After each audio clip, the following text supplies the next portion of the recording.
धन्यवाद मंत्री। अगला प्रश्न श्रीमती अनीता बधेल।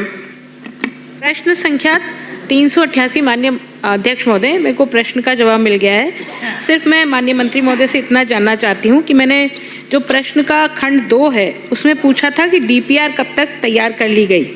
आपका जवाब आया कि डीपीआर तैयार नहीं हुई है। तो मेरा एक तो निवेदन है आपसे कि आप कब तक इसकी डीपीआर बनवा लेंगे। दूसरा प्रश्न मेरा है, एक साथ ही पूछ लेती हूँ, क्या राजस्थान के स्टेट बजट में भी इस कॉरिडोर के लिए वित्तीय प्रावधान किया हुआ है या नहीं? माननीय मंत्री जी।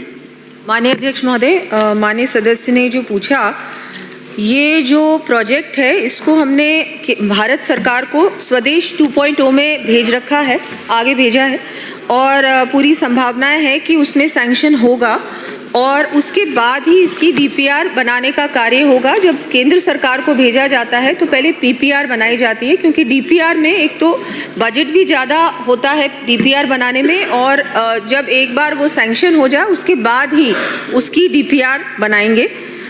यदि ऐसा नहीं होता है या हो सकता है केंद्र सरकार इतना बजट सैंक्शन नहीं करे तो फिर के राज्य सरकार भी उसका प्रावधान करेगी। इसमें अलग अलग सिर्फ अकेली पर्यटन विभाग ही नहीं करेगा, इसमें चाहे नगर निगम हो, वहाँ का आपका एडीए है, कुछ काम पीडब्ल्यूडी भी करवाएगी। तो वो सारा ब्रेकअप करके फिर उसके बाद उसका बजट जितना केंद्र के द्वारा मिलता है उसके बाद समाप्त पूरा कर लीजिए।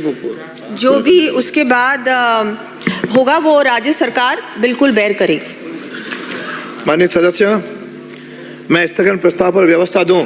माननीय मंत्री जी वहीं पे रह जाओ। 10 बार कह चुका हूं, प्रमुख लोग ही चल पड़ेंगे।